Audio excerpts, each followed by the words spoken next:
ओम शांति। आज दिनांक 9 नवंबर 2025 अव्यक्त बाप दादा द्वारा उच्चारित अव्यक्त महावाक्य मुरली, जिसकी रिवाइज डेट है 30 नवंबर 2007।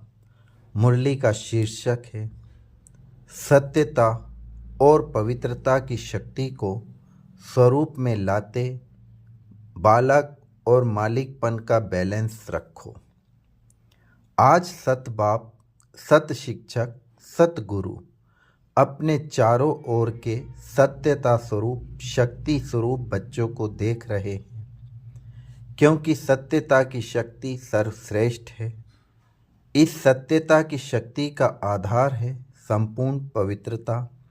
मन, वचन, कर्म, संबंध, संपर्क, स्वप्न में भी अपवित्रता का नाम निशान ना हो। ऐसी पवित्रता का प्रत्यक्ष स्वरूप क्या दिखाई देता। ऐसी पवित्र आत्मा के चलन और चेहरे में स्पष्ट दिव्यता दिखाई देती है।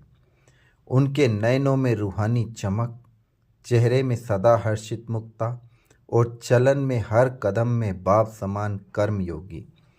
ऐसे सत्यवादी सत बाप द्वारा इस समय आप सभी बन रहे हो। दुनिया में भी कई अपने को सत्यवादी कहते हैं, सच भी बोलते हैं, लेकिन संपूर्ण पवित्रता ही सच्ची सत्यता की शक्ति है, जो इस समय संगम युग में आप सभी बन रहे हो। इस संगम युग की श्रेष्ठ प्राप्ति है सत्यता की शक्ति, पवित्रता की शक्ति, जिसकी प्राप्ति सतयुग में आप सभी ब्राह्मण से देवता बन आत्मा और शरीर दोनों से पवित्र बनते हो। सारे सृष्टि चक्र में और कोई भी आत्मा और शरीर दोनों से पवित्र नहीं बनते। आत्मा से पवित्र बनते भी हैं, लेकिन शरीर पवित्र नहीं मिलता। तो ऐसी संपूर्ण पवित्रता इस समय आप सब धारण कर रहे हो।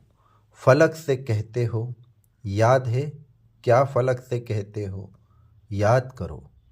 सभी दिल से कहते हैं, अनुभव से कहते हैं कि पवित्रता तो हमारा जन्म सिद्ध अधिकार है। जन्म सिद्ध अधिकार सहज प्राप्त होता है, क्योंकि पवित्रता व सत्यता प्राप्त करने के लिए आप सभी ने पहले अपने सत्य स्वरूप आत्मा को जान लिया। अपने सत बाप, सत शिक्षक, सत गुरु को पहचान लिया और पा लिया।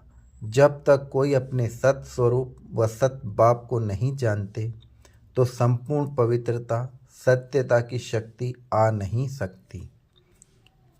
फिर आज मुरली में बाबा ने वरदान दिया, स्वयं को स्वयं ही परिवर्तन कर विश्व के आधार मूर्त बनने वाले श्रेष्ठ पद के अधिकारी भव।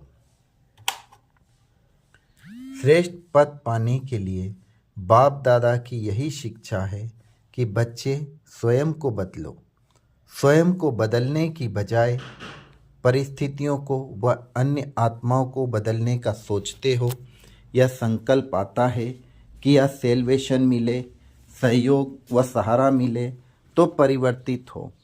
ऐसे किसी भी आधार पर परिवर्तन होने वाले की प्रारब्ध भी आधार पर ही रहेगी, क्योंकि जितनों का आधार लेंगे उतना जमा का खाता शेयर्स में बढ़ जाएगा। इसलिए सदा लक्ष्य रखो कि स्वयं को परिवर्तन होना है। मैं स्वयं विश्व का आधार मूर्त हूँ। स्लोगन: संगठन में उमंग, उत्साह और श्रेष्ठ संकल्प से सफलता हुई पड़ी है। ओम शांति।